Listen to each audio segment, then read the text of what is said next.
here are some Chinese people I find interesting.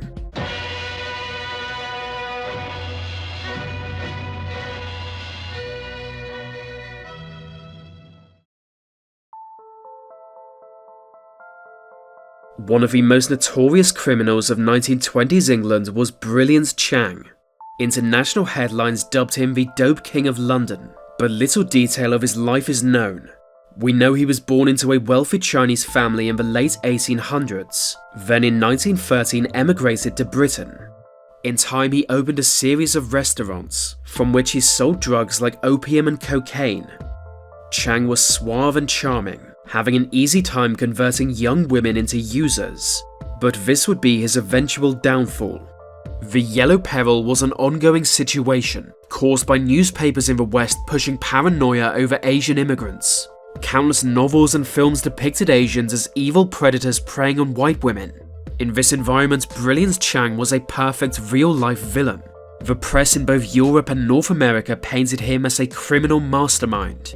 In America, they called him the Limehouse Spider, after an area in London associated with opium dens. It's unclear if he really was a criminal mastermind though, or just a small-time crook picked up by the media. But when a customer of his died of an overdose in 1922, police began treating him like the mastermind.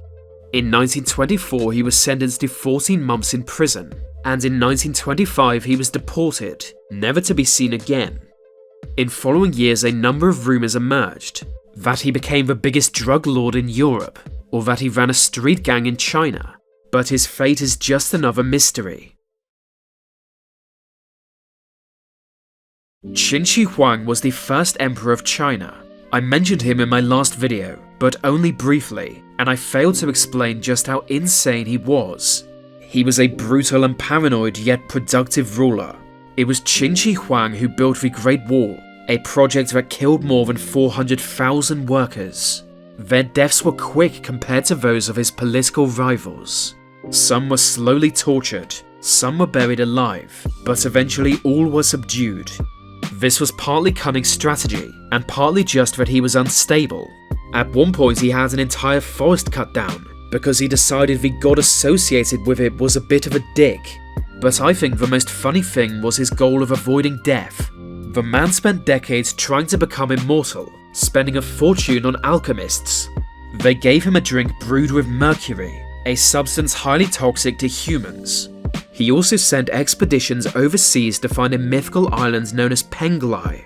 He believed immortal beings lived atop a mountain there, and could teach him how to never die. But spoiler alert, he did die, and is now most famous for his tomb, within which his corpse is guarded by thousands of terracotta soldiers.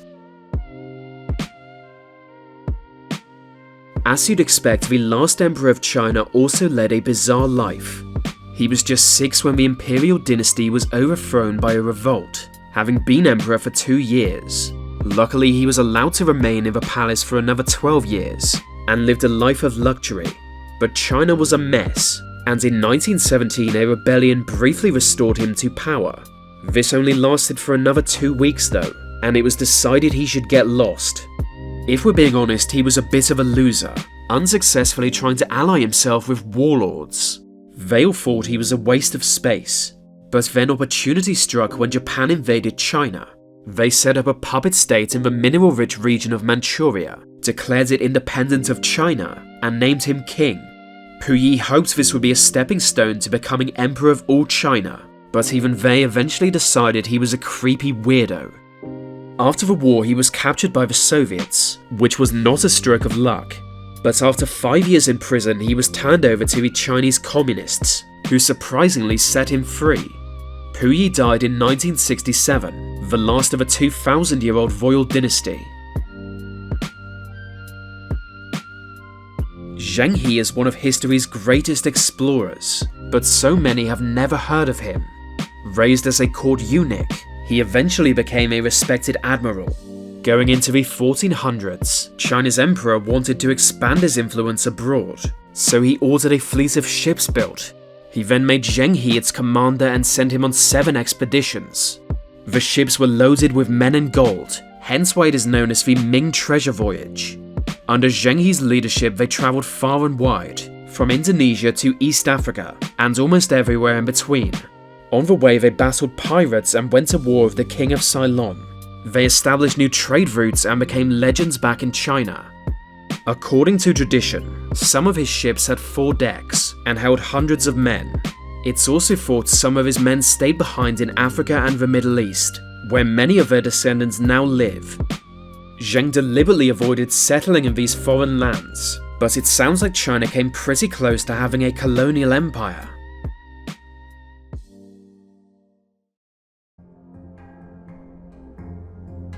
Jiang Qing was the wife of Chairman Mao, and so she is better known as Madame Mao. Cunning and intelligent, she leveraged her position to get revenge on anyone who ever offended her. Beginning as an actress, she grew bitter at her lack of success. She was driven primarily by the need to achieve fame and power, and would do anything to get it. In other words, she was just like any other actress. As Mao's wife, she had a route to it, and as Mao's cult of personality grew, her influence in society did also. Many in the media were purged on her order. Even high-ranking Communist Party members feared her, as she was revered by millions of young people. They were the target of her propaganda films, and the driving force in China's violent cultural revolution, a large revolt that killed up to 2 million people. Then after Mao died, she was a key player in the ensuing power struggle. For a moment it seemed like she would win, but she was too scary, and moderates in the party unified against her.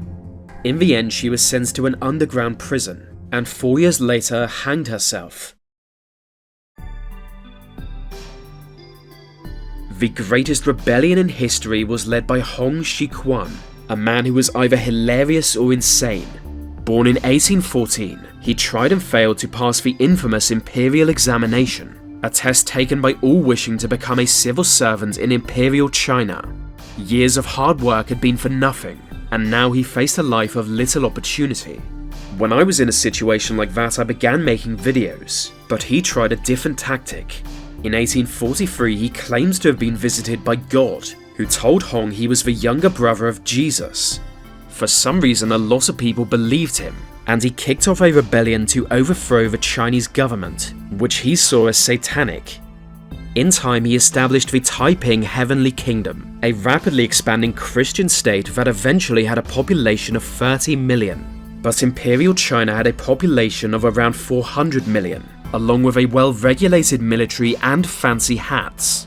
It was only a matter of time until the Taiping Heavenly Kingdom fell. In the end, at least 20 million people died, making it one of the deadliest conflicts in history, all because some guy failed an exam. Sai Wing Mok sounds like a fake name made up by a racist, but don't worry, he was also known as Mok Duck. Mok Duck was a notorious gangster in early 1900s New York. Chinese gangs at the time were known as Tongs, and constantly fought over control of Manhattan's Chinatown. Whoever held it stood to make a fortune in the opium dens and pleasure houses. Many Tongs were supported by warlords in China, receiving weapons and funds from overseas. The Tong led by Mok Duck was an upstart, who began the war to take on the Hip Sing, the long-established gang protected by police. His men wore fedoras and carried hatchets, making it known they were not afraid to behead their rivals. Mok Duck also wore a chainmail vest. Many attempts were made on his life, and the press called him Chinatown's mayor, but somehow he was able to survive the Tong War. For decades, more and more bodies piled up, until the Chinese and US governments pressured both sides to make peace.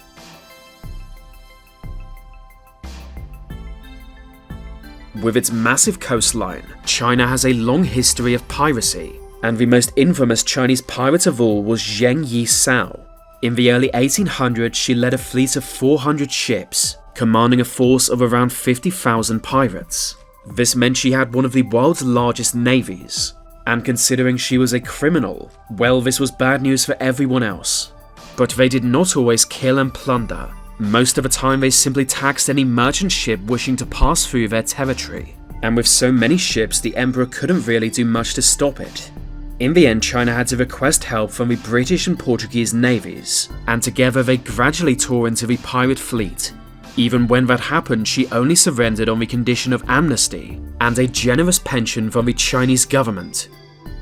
I think it's a pretty anticlimactic end for a pirate queen. She should have died, I don't know, doing something more impressive? Maybe trying to invade Japan. Otherwise, what's even the point?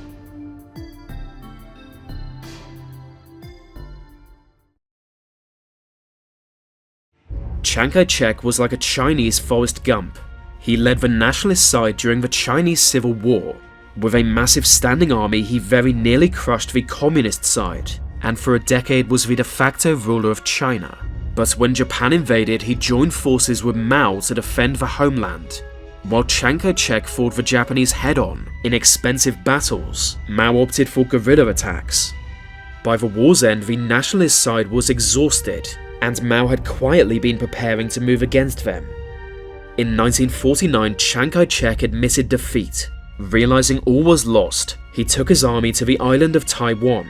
There he established a new nation, setting himself up as dictator and massacring any native islander who objected.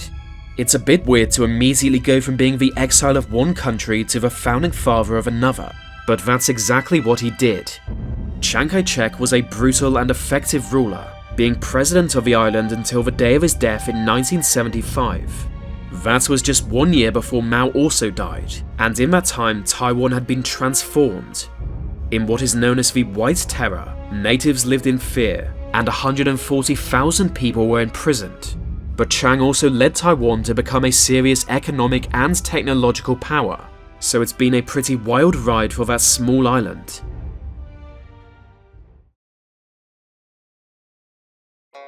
Sun Tzu is the famous Chinese general behind The Art of War, a highly influential book on military strategy.